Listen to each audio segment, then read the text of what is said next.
최근 도입 당시 핵잠킬러라는 별명이 붙은 일본의 소류급 잠수함이 더욱 망신을 당하고 있습니다.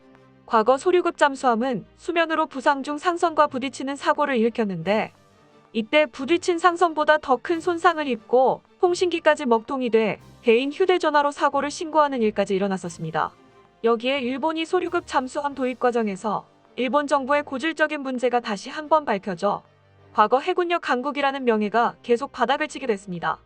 이에 전문가들은 이번에 도입된 도산한 창호급 잠수함과 소류급 잠수함을 비교하기 이르렀고 무장 능력을 넘어 작전 능력에서 엄청난 차이를 보이자 경악을 금치 못했는데요.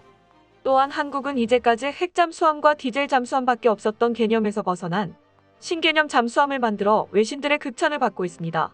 그러면서 외신들은 비밀에 쌓여있던 한국 보복무기의 베일이 벗겨졌을 때도 놀라면서 한국의 보복무기가 몇 개 더 남았다는 소리에 나머지 무기에 대해서도 궁금해하는 반응을 보입니다. 특히 소문만 무성한 보복무기 존재에 급기야 국방부 관계자에게 물어보기까지 했다고 전했습니다. 이에 매체는 한국의 보복무기에 대한 국방부 관계자의 답변을 듣자 충격에 휩싸였다고 전했는데요. 중국도 한국의 비닉무기에 말도 안 되는 억지를 부리다 최근 망신당한 일이 벌어졌습니다. 과연 한국의 잠수함과 일본의 잠수함은 어떤 차이를 보이고 있으며 한국이 개발한 신개념 잠수함은 왜 외신들의 극찬을 받고 있는지와 한국의 보복무기에 대한 국방부의 답변은 무엇인지 그리고 중국은 왜 망신을 당했는지에 대해 알아보겠습니다. 최근 미국 해군 군사무기 전문지인 네이버 뉴스는 게임체인저 한국의 공기분류 추진체계를 탑재한 잠수함이 처음으로 탄도미사일을 발사했다라는 글을 게재했습니다. 매체는 도산한 창호급을 세계 최초의 공기분류 추진체계를 탑재한 비핵 SLBM 잠수함이라고 말하며 이는 엄청난 장점이 있다고 설명했습니다. 도산한 창호함의 수중작전 가능 일수는 약 3주로 잡고 있는데요. 이렇게 수중작전 가능 일수가 길다는 것은 그만큼 엄청난 장점이 있습니다. 보통 재래식 잠수함들은 디젤 기관을 채택하고 있기 때문에 연료를 연소시키기 위해선 공기가 필수적입니다. 전기 추진 방식을 채택하더라도 배터리 저장 용량이 작고 또한 충전을 위해 발전기를 돌려야 되는데 그때 공기가 필요하죠. 때문에 공기를 탱크에 저장하기 위해 수면 위로 긴 빨대 같은 스노켈 마스트를 올려 공기를 공급받는데 이때 주로 상대의 대잠 세력의 위치가 발각됩니다. 잠수함의 위치가 발각된다는 것은 잠수함으로서의 기능을 못한다는 말과 다름이 없어 보통 재래식 잠수함들은 스노켈 항해를 할 때도 매우 긴장해야 한다고 전해집니다. 하지만 도산한 창호급은 고용량의 납축전지와 공기분류 추진체계를 통해 함내에 저장된 산소 및 연료를 사용하여 수중에서 축전지 충전 및 추진에 필요한 전원 공급이 가능하고 이것으로 인해 3주간 스노켈 없이 수중작전이 가능하므로 더욱 위협적일 수 있다고 평가됩니다. 이에 군사 전문가들은 한국의 도산한 창호함과 일본의 소류급 잠수함을 비교하기 시작했는데요. 그 이유는 서로 사이가 좋지 않은 국가들이 비슷한 시기에 이 두 잠수함을 건조한 것도 있지만 도산한 창호급 잠수함과 마찬가지로 소류급 잠수함도 10번함까지는 납축전지를 이용한 공기분류 추진체계를 사용했기 때문입니다. 그런데 전문가들은 일본의 소류급 잠수함이 한국의 도산한 창호급에 한참 뒤떨어진다고 설명하고 있습니다. 그 이유는 기존 소류급 잠수함에 달린 스웨덴 코쿰스제 스털링 기관이 상당히 문제가 많은 물건이었기 때문인데요. 코쿰스제 스털링 기관의 안정성은 충분했지만 부피가 크고 타 공기분류 추진체계에 비해 저장 용량이 충분하지 않았으며 가장 큰 문제점으로 운용 심도가 제한된다는 단점이 있었습니다. 코쿰스제 스털링 기관을 탑재한 소류급 잠수함의 운용 한계 심도는 200m에서 250m 내외로 심해에서 작전할 때는 사실상 작전이 불가능한 수준이었기 때문에 소류급 잠수함의 성능을 크게 잡아먹고 있었습니다. 여기서 스웨덴군은 왜 이런 성능이 안 좋은 코쿰스제 공기분류 추진체계를 썼는지 궁금해지는데요. 사실 스웨덴군은 코쿰스사가 자국 기업인 것도 있었지만 코쿰스제 공기분류 추진체계의 단점을 모르고 있었다는 것이 큽니다. 스웨덴군이 작전하는 발트해는 평균 수심 55m로 최대 수심 459m가 넘지 않는 굉장히 얕은 바다라서 운용 심도가 제한될 일이 거의 없는 게 한몫했는데요. 이에 일본 해상 자위대에 팔 때는 설명이 부족했고 일본 해상 자위대도 이를 모르고 산 것과 중간에 정치인들의 비리가 있었다는 이야기가 있습니다. 그래서 최대 한계 운용 심도 면에서 도산한 창호급은 400m인 반면 소류급은 250m로 제한된다는 것에서 차이를 보이고 있습니다. 최대 자망 일수에서도 도산한 창호급은 3주인 반면 소류급은 2주로 일주일 이상 차이가 납니다. 왜 도산한 창호급 잠수함과 소류급 잠수함은 이러한 차이를 보일까요?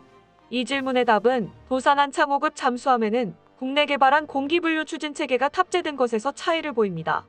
도산한 창호급 잠수함에는 범한산업이 개발한 150kW 고분자전해질 연료전지 4개가 탑재되는데요. 이는 독일 지멘스사의 연료전지보다 효율이 좋다는 평가를 받고 있으며 이로 인해 도산한 창호급 잠수함이 다른 재래식 잠수함보다 자망일수가 더 긴 이유였습니다. 이에 네이버 뉴스는 도산한 창호함을 비핵 잠수함이지만 핵 잠수함의 버금가는 어마무시한 게임 체인저로 부르고 있습니다. 특히 이런 엄청난 재래식 잠수함에 재래식 탄도미사일을 결합할 줄은 어느 나라도 상상하지 못했다면서 이는 한국이기에 가능한 일이라고 칭찬했습니다. 또한 기존의 SLBM의 상식을 완전히 깼다며 원래 SLBM은 핵무기를 가진 국가들의 전유물이었지만 한국이 핵탄두 없이 SLBM을 개발하면서 공식이 완전히 무너졌다고 말했습니다. 그러면서 이는 한국 해군이 잠수함 역사에 새로운 길을 열었다고 말하면서 앞으로 많은 나라들이 한국을 따라하게 될 것이라고 전했습니다. 이어 매체는 한국이 예상을 깨는 잠수함을 건조하고 미처다 한국 해군에 인도되지 않은 상태에서 얼마 되지 않아 더 강력한 잠수함을 개발하겠다고 발표한 것에 경악을 금치 못했는데요. 매체는 장보고3 배치2가 정확히 알려진 것은 없지만 공개된 자료에 의하면 4,000톤급으로 만들어진다고 말하면서 리튬이온 전지가 탑재되는 것에 무게를 실었습니다. 장보고3 배치2에는 삼성 SDI의 리튬이온 배터리가 탑재될 예정입니다. 이는 2.0급 승용차 100대분의 자동차 배터리 용량과 맞먹을 것으로 예상됩니다. 이렇게 되면 평시에 디젤 기관으로 기동하며 특수작전에만 전기 추진을 하던 것을 평소에 리튬이온 배터리를 사용하고 매우 제한적으로 디젤 엔진을 사용하는 것으로 바뀌게 되는데요. 이에 군 전문가들은 장보고3 배치2를 핵잠수함이나 디젤 잠수함으로 칭하는 것이 아니라 리튬 잠수함으로 불러야 한다고 주장하고 있습니다. 그러면서 전문가들은 디젤 기관을 사용하지 않게 된다는 것은 더 조용해진다는 것을 의미하며 이는 바다의 진정한 암살자가 될 것이라고 말하고 있습니다. 또한 부피면에서도 납축전지와 비교해 4분의 1밖에 안 되고 무게는 5분의 1밖에 되지 않아 더 많은 용량의 전기를 저장할 수 있는데요. 충전하는 것도 기존 납축전지는 디젤 엔진을 가동해 10시간을 충전해야 했는데 리튬이온 배터리는 1시간 만에 충전이 된다고 전합니다. 이 때문에 기존의 3주 자망 일수의 2배인 6주 동안 자망을 가능하게 한다고 전해집니다. 이 말은 한국의 잠수함들이 항상 물밑에 있을 수 있다는 말이 되며 주변국들의 해상 장악을 위축시킬 수 있다고 평가되고 있는데요. 특히 네이버 뉴스는 현무사다시사가 진짜로 SLBM인 것에 대해 놀라워하며 나머지 현무 시리즈에도 관심을 보였습니다. 한국 사람들은 현무사다시사가 SLBM이었다는 것에 별로 놀라워하지 않았지만 사실 이제까지 현무 시리즈에 대한 정보들은 언론들의 추측성 기사들에 의해 정립된 정보들이었습니다. 국방부는 국가 비닉무기로서 현무 시리즈에 대해 이름 외엔 정확한 정보를 제공하지 않은 상태라고 전해집니다.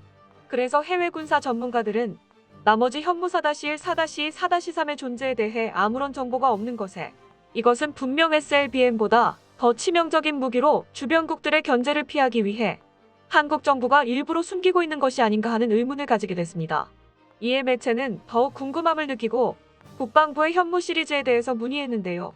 그것에 돌아온 대답은 이미 2022-2026 국방중기계획에 나온 것으로 답변을 대신하겠다라며 비밀을 유지했다고 전했습니다. 매체는 중국과 일본 같은 경우 어떠한 전략무기를 만들면 홍보하기 바쁜데 한국은 숨기기 바쁘다며 이것이 한국이 군사 강국이라는 증거라고 말하고 있습니다. 중국은 한국의 SLBM 개발에 한미일 외교 회담이 계획된 날짜에 이를 방해하고자 왕이 부장을 한국으로 급파했는데요. 왕이 부장은 한국이 도발을 계속해온다면 중국에 의해 처참하게 침몰할 것이라고 협박성 경고를 남겼습니다. 그런데 얼마 전 중국은 세계적으로 웃음거리가 될 만한 일을 벌였습니다. 니혼게이자 신문은 최근 중국의 잠수함이 자망한 채 일본 접속 수역을 항해했다고 보도했습니다. 일본 해상자위대는 며칠 전 가고시마현 아마미오시마 주변 접속 수역에서 수상한 외국 잠수함이 부상하지 않은 채 항해했다고 발표했습니다. 또한 일본 방위성은 10일 아미미오 섬 동쪽 접속 수역을 외국 잠수함 한 척이 떠오르지 않고 북서쪽으로 항행하는 것을 해상자위대 호위함과 초계기가 확인하고 추적에 나섰다고 전했는데요. 추적 결과 일본 방위성은 잠수함 근처에 중국 해군의 구축함이 같이 항행하는 것을 확인했고 의문의 잠수함을 중국 해군의 루양급 잠수함으로 판단했습니다.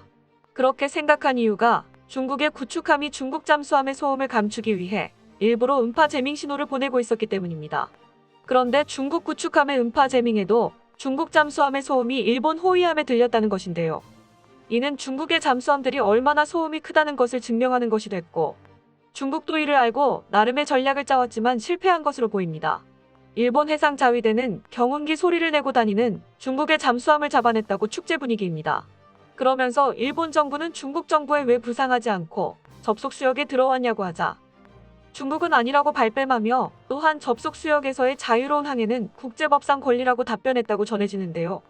전문가들은 은연중에 중국 정부가 이를 인정한 꼴이 됐다며 중국의 잠수함 기술력이 얼마나 떨어지는지 세상에 홍보하는 것 같다고 설명했습니다. 그런 중국이 한국의 잠수함이 중국 잠수함에 나가 떨어질 것이라고 말하는 것에 코웃음 밖에 나오지 않습니다. 세계의 극찬을 받고 있는 한국의 잠수함에 박수를 보내며 앞으로 더 발전된 잠수함을 개발해 게임 체인저의 역할을 이어갔으면 하는 바람입니다.